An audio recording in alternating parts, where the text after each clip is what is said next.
यहाँ पर आप सभी के लिए मैं लेकर आया हूँ 100 नंबर का बिल्कुल बोर्ड की कॉपी। जी हाँ, ये 100 नंबर वाली बोर्ड की कॉपी है। सर, आप इसमें क्या क्या बताएंगे? सबसे पहले मैं आपको जो ये पेपर है, ये मैं पूरे पेपर का इसमें मैं सोल्यूशन किया हूँ, बोर्ड की कॉपी पर किया हूँ। ये 100 नंबर वाली बोर्ड की कॉपी है। अगर ये आप कॉपी तैयार करते तो 100 में 100 आपकी तैयारी हो जाएगी। इसलिए आप पूरा देखिए, मैं हर एक चीज को बहुत अच्छे से इसमें समझाऊंगा। साथ ही साथ प्रश्नों के उत्तर को मैं बहुत डिटेल के साथ समझाऊंगा। यदि आप एक स्मार्ट बच्चे हैं, यदि आप चाहते हैं अच्छा नंबर गेन करना है, तो बिल्कुल आप इस वीडियो को 22 फरवरी से पहले देख लीजिए। यानी कि आपका जो पेपर है उसके पहले आप इसको देखकर तभी जाइएगा। ये नहीं कि आप इसको देखे नहीं और आप पहुंच गए एग्जाम देने के लिए, तो ऐसी आप भयानक वाली गलती मत करिएगा, नहीं दहशत में आ जाएंगे फिर सर। ठीक है ना? तो इसको आप जरूर से जरूर देख लीजिएगा। इंपॉर्टेंट वीडियो है यार, और पेपर में आएगा तो बस आपको छापना है और ज्यादा कुछ आपको करने की बिल्कुल भी जरूरत नहीं है। और आप टेंशन मत लीजिए, बहुत ज्यादा चिंता नहीं करना है, आप पास हो जाएंगे। ठीक है ना? चलिए, सबसे पहले देखिएगा, आपके जो पेपर होता है उसमें दो खंड होते हैं। एक खंड क होता है, एक खंड ख होता है। सबसे पहले इस बात का आप चुनाव करें कि किस खंड का आप उत्तर देना चाहते हैं। क्या खंड क का उत्तर देना चाहते हैं या फिर सर खंड ख का उत्तर देना चाहते हैं? जिस खंड का आपको उत्तर देना है, सबसे पहले आप उस खंड को यहाँ पे आप लिख लेंगे। ठीक है ना? अब इसके बाद खंड ख में प्रश्नोत्तर संख्या पहले का क होता है, तो ऊपर पहले का क डालेंगे। उसके बाद दो लाइन, ये जो पटरी होती है, इस प्रकार से पटरी आती है, उसके द्वारा आप खींच देंगे। खींचने के बाद आपके पास टाइम है तो आप प्रश्न लिखिएगा, टाइम नहीं है तो डायरेक्ट आप उत्तर लिखना शुरू कर सकते हैं। तो यहाँ पे प्रश्न है, खड़ी बोली की प्रथम गद्य रचना किसे माना जाता है? चंद छंद वर्णन की महिमा, कामायनी, प्रियप्रवास, रामचरितमानस। तो जो खड़ी बोली की प्रथम गद्य रचना माना जाता है, चंद छंद वर्णन की महिमा को माना जाता है। किसको माना जाता है सर? चंद छंद वर्णन की महिमा को माना जाता है। उसके बाद अगला यहाँ पे, हिंदी प्रदीप पत्रिका के संपादक कौन है? प्रताप नारायण मिश्र, बालकृष्ण भट्ट, बद्रीनारायण चौधरी प्रेमगन, या फिर भारतेंदु हरिश्चंद्र। तो इसका जो राइट आंसर सर हो जाएगा, वो क्या हो जाएगा? इसका राइट आंसर वो आपका निकल के आएगा सर। यहाँ पे देखेंगे, हिंदी प्रदीप के संपादक का नाम क्या है सर? बालकृष्ण भट्ट है सर। क्या है? बालकृष्ण भट्ट है। उसके बाद प्रश्नोत्तर संख्या पहले का ग है सर। क्या है? बाबू गुलाब राय की आत्मकथा है सर। क्या है? तो वो है मेरी असफलता है। बाबू गुलाब राय की क्या है? आत्मकथा है। मेरी असफलता है सर किसकी है? बाबू गुलाब राय की सर आत्मकथा है। ठीक है ना? अगला यहाँ पे प्रश्न है, अतीत के चलचित्र किस विधा की रचना है सर जी? अतीत के चलचित्र जो है महादेवी वर्मा की एक संस्मरण है सर। क्या है? संस्मरण, यानी कि राइट ऑप्शन आपका बी वाला हो जाएगा। उसके बाद यहाँ पे आपका पहले का अंगा वाला प्रश्न है। देखिए प्रश्न क्या बोल रहा है यहाँ पे, जीवन और दर्शन की रचनाकार का नाम क्या है सर जी? तो जीवन और दर्शन की जो रचनाकार का नाम है वो है डॉक्टर शमपूरानंद। कौन है? जीवन और दर्शन की रचनाकार का सर नाम है। उसके बाद प्रश्नोत्तर संख्या दूसरे का क है यहाँ पे। अब देखिए, पहले में आपके 5 बहुविकल्पी और दूसरे में भी आपके 5 बहुविकल्पी। हरी घास पर क्षण भर की रचनाकार कौन है सर जी? भवानी प्रसाद मिश्र, बालकृष्ण भट्ट नवीन, याज्ञेय, या फिर नागार्जुन। तो इसका जो राइट आंसर हो जाएगा वो आपका हो जाएगा अज्ञेय। तो हरी घास पर क्षण भर की रचनाकार का नाम सर क्या है? अज्ञेय है। ठीक है ना? अगला सर यहाँ पे प्रश्न है दूसरे का ख, हरिऔध जी की कृति नहीं है, चुभदे चौपदे, प्रियप्रवास, चित्राधार, वैदेही वनवास। तो सर चित्राधार जो है यह हरिऔध जी की कृति नहीं है। चित्राधार सर हरिऔध जी की कृति नहीं है। उसके बाद यहाँ पे दूसरा का ग है प्रश्न, साहित्य लहरी के रचयिता है सर। कौन है? तो साहित्य लहरी के रचयिता जो है सर जी सूरदास है। सूरदास किसी है सर? साहित्य लहरी के सर रचयिता क्या है सर? नाम है। उसके बाद अगला यहाँ पे प्रश्न है सर, इंपॉर्टेंट है, ध्यान दीजिएगा। दूसरे का घ है, नौका विहार कविता किस कृति से अवतरित है सर? गुंजन से, वीणा से, पल्लव से, या फिर युगांत से। तो जो सर नौका विहार है सुमित्रानंदन पंत की, यह जो काव्य कृति है गुंजन से अवतरित है सर। किससे अवतरित है सर नौका विहार? गुंजन से सर अवतरित है। उसके बाद दूसरे का अंगा यहाँ पे, दूसरा सप्तक के कवि सर कौन है? तो जो दूसरे सप्तक के कवि हैं सर जी, वो है आपके यहाँ पे गिरिजा कुमार माथुर। गिरिजा कुमार माथुर सर दूसरे सप्तक के क्या है सर? कवि है। ठीक है ना? सॉरी, भवानी प्रसाद। भवानी प्रसाद है यहाँ पे। कौन सर? भवानी प्रसाद है। क्लियर है? उसके बाद आपके प्रश्नोत्तर संख्या 3 आएगा।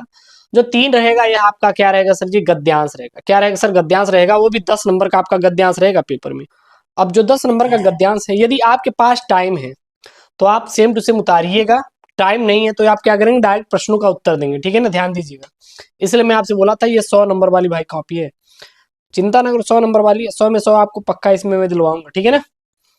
तो यहाँ पे एक गद्यांश दिया है, गद्यांश है क्या, धरती माता की कोख में जो अमूल्य निधियां भरी हैं, जिनके कारण वह वसुंधरा कहलाती हैं, उससे कौन परिचित न होना चाहेगा। लाखों करोड़ों वर्षों से अनेक प्रकार की धातुओं को पृथ्वी के गर्भ में पोषण मिला है। दिन रात बहने वाली नदियों ने पहाड़ों को पीस पीस कर अगणित प्रकार की मिट्टियों से पृथ्वी की देह को सजाया है। हमारे भावी आर्थिक अभ्युदय के लिए इन सब की जांच पड़ताल करना अत्यंत आवश्यक है। सबसे पहला प्रश्न यहाँ पे, पृथ्वी की वसुंधरा क्यों कहा जाता है। तो पृथ्वी को वसुंधरा क्यों कहते हैं, तो धरती माता की कोख में अमूल्य निधियां भरी हैं, इसके कारण वह वसुंधरा कहलाती है। यही इसका आंसर होगा। देखिए यही चीज यहाँ पे लिखा गया है, थोड़ा सा और अच्छे से लिख दिया गया है। पृथ्वी को वसुंधरा इसलिए कहा जाता है क्योंकि धरती माता की कोख में अनेक प्रकार की मूल्यवान रत्नें भरी हुई, यानी कि वो अपने अंदर अनेक प्रकार की मूल्यवान रत्नों को धारण की हुई है। उसके बाद अगला यहाँ पे प्रश्न है, देखिएगा, पृथ्वी की देह को किसने सजाया है। तो पृथ्वी की देह को दिन रात बहने वाली नदियों ने पहाड़ों को पीस पीस कर अगणित प्रकार की मिट्टियों से पृथ्वी की देह को सजाया है। अब देखिए यही चीज लिखा गया है और कुछ एक्स्ट्रा नहीं लिखा गया है। पृथ्वी की देह को पहाड़ों से बहने वाली नदियों और साथ ही साथ नदियों के साथ बहा कर लाने वाली उपजाऊ मिट्टी तथा धरती पर उगने वाले सुंदर वृक्ष, ये सभी वस्तुएं धरती को क्या है, सजाया और संवारा है। अगला यहाँ पे प्रश्न है सर, क्या है यहाँ पे, हमारे आर्थिक अभ्युदय के लिए क्या आवश्यक है। तो हमारे आर्थिक अभ्युदय के लिए, भावी आर्थिक अभ्युदय के लिए इन सब की जांच पड़ताल क्या है सर, अत्यंत आवश्यक है। यही चीज यहाँ पे लिखा गया। देखिए हमारे भावी आर्थिक अभ्युदय के लिए नदियों द्वारा, हमारे आर्थिक अभ्युदय के लिए, ये गलत है, हाँ, नदियों द्वारा पहाड़ों को पीस पीस कर लाई गई मिट्टियों की जांच पड़ताल करना क्या है, अत्यंत आवश्यक है। उसके बाद यहाँ पे है पाठ का शीर्षक और लेखक का नाम। तो मैंने आपसे बोला था, अगर आपको कहीं धरती शब्द दिखाई दे, पृथ्वी शब्द दिखाई दे, तो कहाँ से लिया गया है, राष्ट्र के स्वरूप से लिया गया है। और राष्ट्र के स्वरूप के लेखक कौन है सर, वासुदेव शरण अग्रवाल है, बस यही छापेंगे। अगला है पहाड़ों को किसने पीसा है। तो पहाड़ों को दिन रात बहने वाली नदियों ने पीसा है। बहुत ही इंपॉर्टेंट, यहाँ पे सब कुछ इंपॉर्टेंट है यार। कॉपी लिखने का तरीका भी आपको मिल गया, साथ ही साथ आपको ये भी मिल गया सर कि हमें आंसर कैसे लिखना है, आपको कैसे क्या करना है, हर चीज आपको इसी वीडियो में आपको पता चल गई। अगला प्रश्नोत्तर संख्या 4 है। यहाँ पे प्रश्न क्या है, निम्नलिखित पद्यांश पर आधारित प्रश्नों का उत्तर दीजिए। अब यहाँ पे पद्यांश है क्या सर, नील परिधान बीच सुकुमार, खुल रहा मृदुल अधखुला अंग, खिला हो ज्यों बिजली का फूल, मेघ बन बीच गुलाब रंग, मोह वह मुख पश्चिम के व्योम, बीच जब घिरते हो घनश्याम, अरुण रवि मंडल उनको भेद, दिखाई देता हो छविधाम। सबसे पहला प्रश्न यहाँ पे है, उपयुक्त पद्यांश के शीर्षक तथा कवि का नाम उल्लेख कीजिए। तो क्या लिखेंगे, उपयुक्त पद्यांश कामायनी के श्रद्धा सर्ग शीर्षक से अवतरित है और इसके कवि छायावाद के प्रतिनिधि कवि जयशंकर प्रसाद है भाई साहब।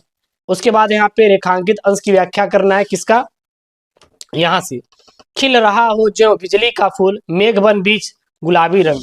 अब इसी क्या करना है, बढ़ा चढ़ा के लिखना है, अर्थात क्या लिखेंगे, रेखांकित पंक्तियों में रचनाकार नायिका श्रद्धा का अनुपम सौंदर्य वर्णन करते हुए लिखती है कि नायिका के मादक अंगों की आभा देखकर ऐसा प्रतीत होता है कि मानो बादल के माध्यम से गुलाबी रंग की आभा बिजली का फूल खिल गया। उसके बाद है यहाँ पे अगला, मेघ का बीच में कौन सा अलंकार है। तो मेघ वन बीच में कौन सा अलंकार है, मेघ वन बीच में उपमा अलंकार है। प्रस्तुत पद्यांश में नायिका के मुख की तुलना किससे की गई है। तो जो नायिका है उनके मुख की तुलना सूरज से की गई है। छविधाम शब्द का आपको क्या बताना है सर, अर्थ बताना है। तो जो छविधाम अर्थ होता है यहाँ पे केसों के बीच घिरा सौंदर्यमयी मुखमंडल अर्थात सुंदर छवि है, ठीक है ना। उसके बाद यहाँ पे देखेंगे सर, तो आपका प्रश्नोत्तर संख्या 5 रहेगा। अब जो सर प्रश्नोत्तर संख्या 5 रहेगा ना, ये आपका पता है सर किस पे रहेगा सर, हमें भी नहीं पता है सर जी। तो जो ये आपका रहने वाला है, ये आपका जीवन परिचय पर रहेगा सर। किस पे रहेगा सर, जीवन परिचय पर रहेगा। देख सकते हैं यहाँ पे सर, लेखक का साहित्यिक परिचय देते हुए इनकी प्रमुख कृतियों का उल्लेख कीजिए। 80 शब्द में देना है सर जी। डॉक्टर APJ अब्दुल कलाम, हजारी प्रसाद द्विवेदी, वासुदेव शरण अग्रवाल। तो यहाँ पे सर हम किसका जीवन परिचय लिखेंगे सर जी, डॉक्टर एपीजे अब्दुल कलाम का सर लिखेंगे। चलिए लिखते हैं। मिसाइल मैन के रूप में प्रसिद्ध भारतीय जनता समेत समस्त विश्व में लोकप्रिय भारत के पूर्व राष्ट्रपति डॉक्टर एपीजे अब्दुल कलाम का जन्म 15 अक्टूबर सन 1931 को धनुषकोडी गांव रामेश्वरम तमिलनाडु में एक निम्न वर्गीय परिवार में हुआ था। आर्थिक अभाव में पल रहे कलाम ने अपनी शिक्षा की राह की सारी मुश्किलें जो मुश्किल थी उनका डट कर यह सामना किया तथा डीआरडीओ से जुड़कर तदंतर इसरो के मुख्य वैज्ञानिक के तौर पर भारत को परमाणु शक्ति के तौर पर विकसित किया। इतने महत्वपूर्ण पदों पर रहते हुए भी इन्होंने अपने प्रेरक प्रसंगों तथा वैज्ञानिक दृष्टिकोण को भावी पीढ़ी खासकर बच्चों से साझा करने का समय ये निकाल लिया करते थे। और ऐसे ही 27 जुलाई 2015 ईस्वी को भारतीय प्रबंधन संस्थान शिलांग में एक व्याख्यान के दौरान हृदयाघात से इनकी क्या हो गई भैया, मृत्यु हो गई थी। ठीक है ना। अब इनके बहुत सारे लेखक थे, जैसे इंडिया 2020 इनकी कृतियां थी यानी रचनाएं थी। A vision for new millennium, wings of fire, an autobiography, ignite minds, analysing the power with in Indian, आरोहण, प्रमुख, स्वामी जी के साथ मेरा आध्यात्मिक सफर, कलाम जी की प्रेरणादायक कृतियां हैं। कलाम उच्च कोटि के वैज्ञानिक, लोकप्रिय राष्ट्रपति, प्रेरणादायक व्यक्तित्व, और यहाँ पे क्या है आपका, मानवता के पुजारी तथा भारतीय युवाओं के क्या थे, हृदय के सम्राट थे। बस यही आपको सर छापना है और अलग से सर आपको कुछ भी करने की जरूरत बिल्कुल भी नहीं है। ठीक है ना। अगला यहाँ पे देखिएगा, अगला आपका क्या है, इंपॉर्टेंट है, ध्यान दीजिएगा। प्रश्नोत्तर संख्या 5 का ख है। यहाँ पे क्या है, निम्नलिखित में से किसी कवि का साहित्यिक परिचय देते हुए इनकी प्रमुख रचनाओं का उल्लेख कीजिए। 80 शब्दों में आंसर देना है। जयशंकर प्रसाद, सुमित्रानंद पंत, रामधारी सिंह दिनकर।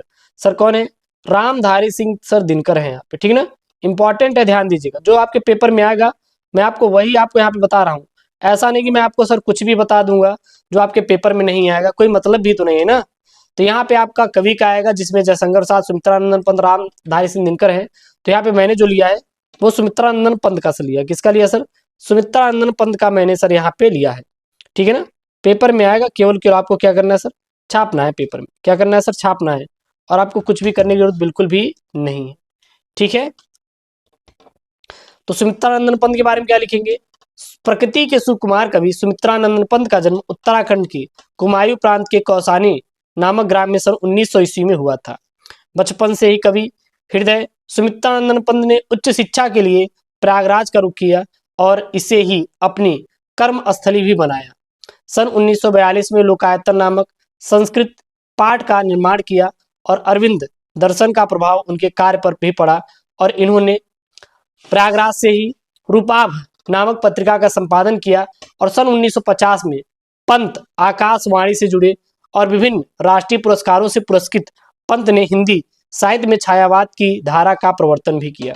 सन 1977 में प्रकृति का चितेरा यह साहित्यकार स्वर्गधाम में कूच कर गया। कला और बूढ़ा चांद, चितंबरा, लोकायतन, वीड़ा, ग्रंथि पल्लव, गुंजन युगांत, ग्राम्य इत्यादि कृतियों के रचनाकार पंत ने प्रकृति के मानवीय कणों को अपने सृजन में सचारी बनाया और पंत की काव्य प्रकृति मानवतावाद तथा अंत चेतनावाद से प्रभावित है। पंत जी की कृतियों में स्थूल के विरुद्ध सूक्ष्म के विद्रोह की चित्रमयी भाषा के साथ स्थान मिलता है। उसके बाद आपका पेपर में आएगा सर, यहाँ पे जो 6वां नंबर रहेगा वो आएगा ध्रुव यात्रा अथवा बहादुर कहानी का उद्देश्य लिखिए, या फिर आपका पंचलाइट का कहानी आएगा, यही आता है। इससे बाहर ना आपके पेपर में आएगा और ना कभी आया हुआ है, आता ही नहीं है तो पढ़ने क्या जरूरत है। तो यहाँ पे है ध्रुव यात्रा कहानी का उद्देश्य। सर क्या लिखेंगे, ध्रुव यात्रा कहानी के सुप्रसिद्ध कहानीकार जैनेन्द्र कुमार द्वारा लिखित एक मनोवैज्ञानिक और मार्मिक कहानी है। कहानीकार ने इसमें मानवीय संवेदना को मनोवैज्ञानिक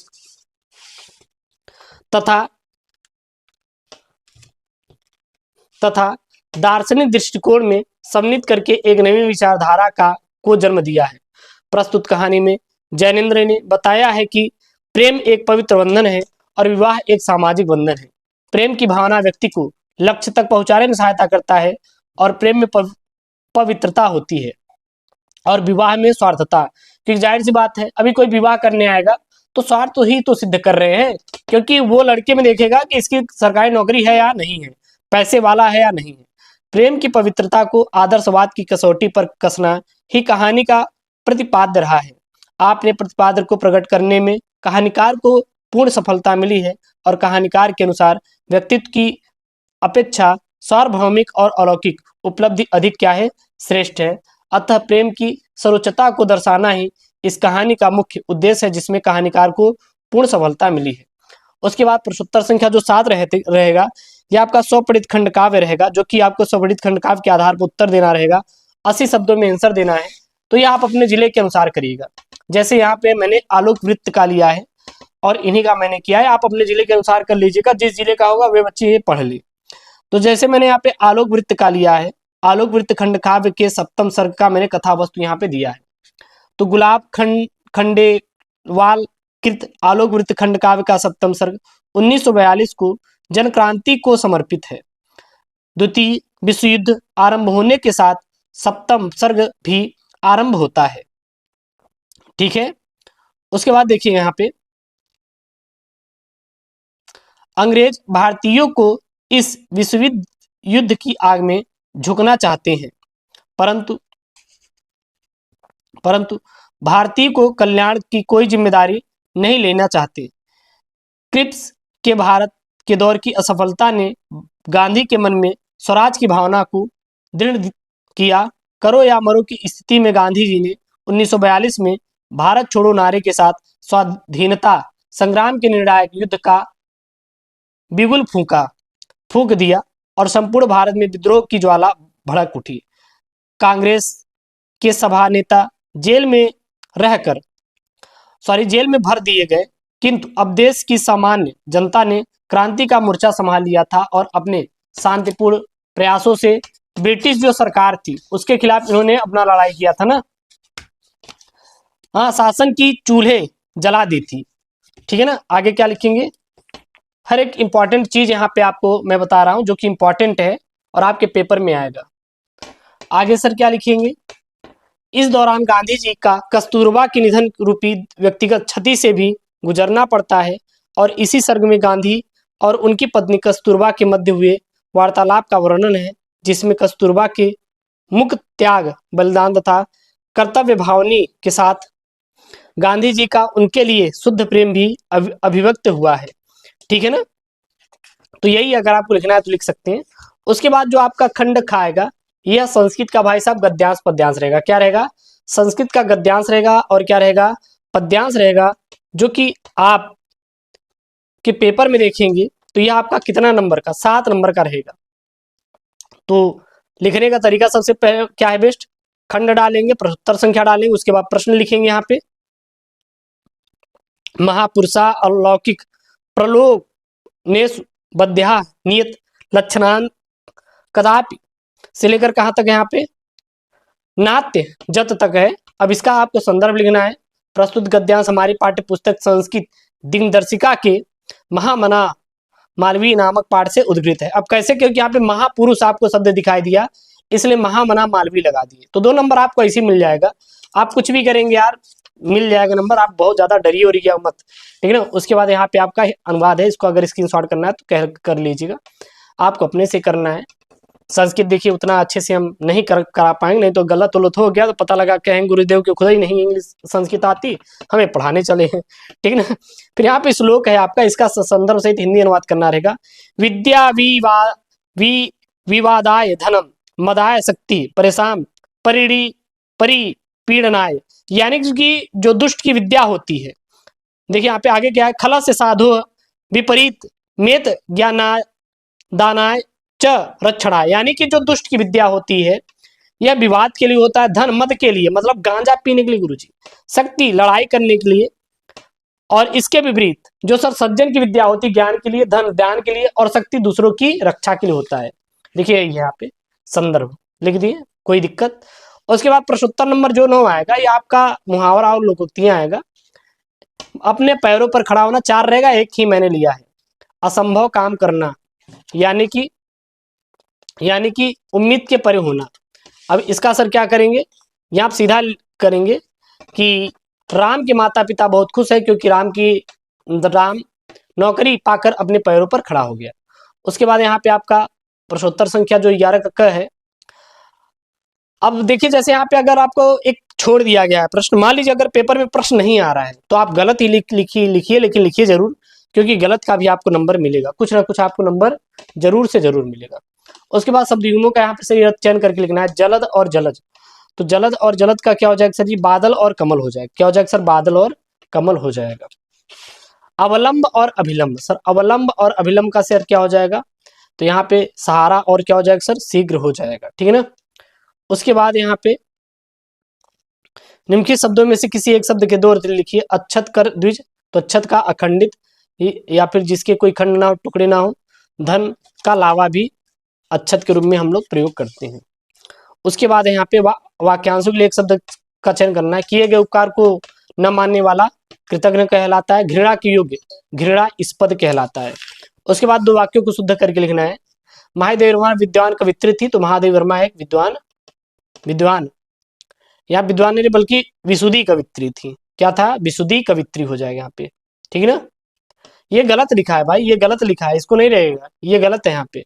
महादेव वर्मा एक विशुद्धि कवित्री थी। मैं भोजन कर लिया हूं, मैंने भोजन कर लिया है। बाकी आप इसको कर लीजिएगा। उसके बाद आपका आएगा 12 का करुण रस अथवा हास्य रस का स्थायी भाव के साथ एक उदाहरण लिखिए। तो यहाँ आप देखिएगा इंपॉर्टेंट वाला ये आपका रस है, तैयार कर लीजिएगा भाई। मैंने करुण रस को यहाँ पे लिया है। करुण रस का जो स्थायी भाव होता है सर शोक होता है।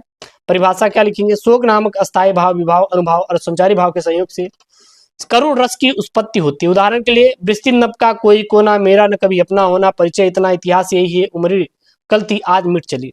उसके बाद 12 का है सर जी, उपमा अलंकार रूपक अलंकार का लक्षण से उदाहरण दीजिए। तो यहाँ पे उपमा अलंकार मैंने लिया है, जब दो अलग अलग वस्तुओं में उनके रूप गुण व समान धर्म के कारण समानता दिखाई जाती है तो वहां पे उपमा अलंकार होता है। उदाहरण के लिए हरिपद कोमल कमल, यानी कि हरि के जो पद है वो कोमल के वो कमल के समान क्या है, कोमल है सर। उसके बाद आपका 12 का है यहाँ पे भाई साहब, कुंडलनी आएगा, बोले तो छंद आएगा सर, छंद आएगा पेपर में, ठीक है ना, इंपॉर्टेंट है। यहाँ क्या सोटा छंद अथवा कुंडलिया छंद का उदाहरण सहित आपको लिखना है। सोटा छंद का लक्षण क्या लिखेंगे सर, यह अर्धसाम मात्रिक छंद है। इसके प्रथम व तृतीय चरण में 11-11 मात्राएं और द्वितीय और चतुर्थ चरण में 13-13 मात्राएं होती है। दोहे का क्या होता है सर, उल्टा होता है। क्या होता है सर, उल्टा होता है। उदाहरण के लिए जो सुमिरत विधि हो, ठीक है ना, गणनायक कविवर बदन, करम विग्रही सोए, बुद्धि राशि शुभ गुण सदन। उसके बाद आपका क्या है सर, ये पत्र लेखन आएगा सर। देखिएगा ये पत्र लेखन आपके पेपर में देखेंगे सर कितने नंबर का आएगा। ये आपका पत्र लेखन जो है इंपॉर्टेंट है यार, आपके सीधा आपका 6 नंबर आपको दिलाएगा। देखिए क्या, किसी बैंक के शाखा प्रबंधक को पुस्तक एवं लेखनी सामग्री दुकान खोलने के लिए ऋण प्राप्ति के लिए एक आवेदन पत्र लिखिए। लिखने का तरीका सबसे बेस्ट क्या रहेगा, सबसे पहले सेवा में शाखा प्रबंधक स्टेट बैंक ऑफ इंडिया हंडिया शाखा प्रयागराज।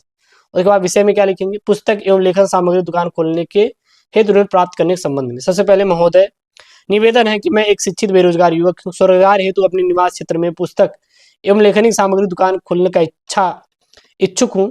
इस संबंध में मैं आपसे आपके बैंक से द्वारा जारी सभी दिशा निर्देशों का पालन करते हुए मैं सभी आवश्यक कागजात मैंने लगा दिया है और अतः प्रार्थना है कि आप आवेदन पत्र पर सहानुभूतिपूर्वक विचार करें और यथाशीघ्र ऋण प्रदान करने के मतलब कि कष्ट करें। फिर आप बहुत ही अवश्य लिखेंगे संलग्न बस, और आपको कुछ भी एक्स्ट्रा नहीं छापना है, नाम नहीं लिखना है, बस इतना ही लिखना है। उसके बाद आपका निबंध लेखन आएगा भैया, 9 नंबर का आएगा पेपर में। यहाँ लिखा है अपनी भाषा शैली में लिखिए। मेरा प्रिय कवि, पर्यावरण प्रदूषण, नवीन शिक्षा पद्धति, विद्यालय में स्वास्थ्य शिक्षा, और एक आएगा किस पर भैया, यहाँ पे आएगा मेरा प्रिय कवि। क्या है सर, मेरा प्रिय कवि। तो सर निबंध लेखन कैसे करेंगे, कैसे लिखेंगे, तो अगर इस पे आ रहा है तो सबसे पहले प्रस्तावना लिखना है मेरे प्रिय कवि पर, फिर उनकी रचना है, फिर उनका महत्व, बस। और क्या लिख देंगे, कवि पर है तो बस इतना ही तो लिखेंगे, और एक्स्ट्रा तो आप लिख नहीं पाएंगे। तो जो भी है इंपॉर्टेंट बस उतना ही मैंने बताया यहाँ पे। और ये आपके लिए मैंने 100 नंबर की भाई साहब कॉपी दिया है, और ये आपके पेपर में आएगा तो आपको छाप कराना है, कुछ भी हो जाए सर। 100 नंबर की कॉपी है, ये देख सकते हैं पूरा मैंने एक एक चीज करके समझाया है। तो देन ये वीडियो यार इंपॉर्टेंट लगे तो प्लीज यार वीडियो को लाइक करिएगा, चैनल को सब्सक्राइब करिएगा और अपने दोस्तों के साथ वीडियो को शेयर करिएगा।